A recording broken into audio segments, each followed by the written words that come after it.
A lightweight bout, Ricky Glenn sitting at the favorite minus 162 and Christos Giagos plus 162 over under 2.5 rounds minus 155 for the over plus 155 or the under. Ricky Glenn coming in here after a bit of a layoff. His last fight in the UFC was against Grant Dawson in October of 2021, which he went to a draw with Grant Dawson, and then a win over Joaquim Silva earlier in 2021. Christos Giagos, I gotta say, I mean, he's 5-6 in the UFC, but his 5 losses in the UFC are Thiago Moises, Arman Sarukian, Drakkar Klose, Charles Oliveira. That's 4 of his 5 within his second stint in the UFC. He was with the UFC, got cut in 2015, and then came back in 2018 against Charles Oliveira. So his losses are to pretty respectable dudes. But to go off of that, he is I think he's 1-6 in the UFC as an underdog. Every time he's been an underdog, he's lost except once, and that was against Damir Hadzovic, who we all know cannot grapple. So the odds are stacked against him here against Ricky Glenn. Honestly, I can't say I'm too confident in the favorite, Ricky Glenn, considering the circumstances and him being 34. But I don't know. Maybe you got a better read on this one. What do you think?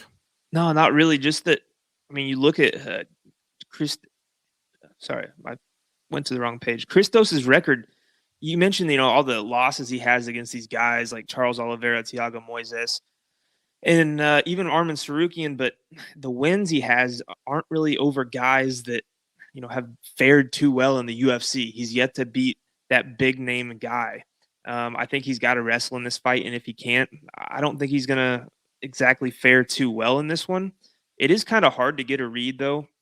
Ricky Glenn, you look at his output, it's decent. He throws over 4 significant strikes per minute. For him, though, he's got to keep this thing on the feet, because if you go back to Christos's, he's got a negative strike differential and he wants to get the takedown. So it all comes down to where this fight is going to take place. If it's on the feet, I'm with Ricky Glenn all day. If it's not, you got to be on the other side. But for the sake of the pick, I think Ricky Glenn gets it done. I do think he's going to have that takedown defense. It's right around 70%.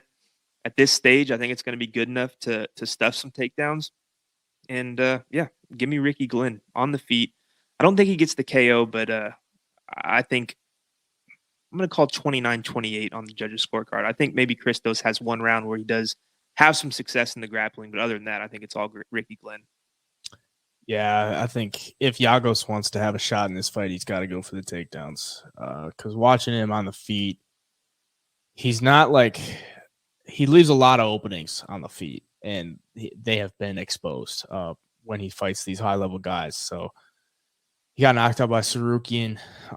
He's gotten hit clean by other guys as well. So, I mean, Ricky Glenn will find the openings. If Christos wants to win this fight, I think he's got to push the wrestling. Ricky Glenn struggled with that against Grant Dawson. Gave up 8 minutes of control time on the ground.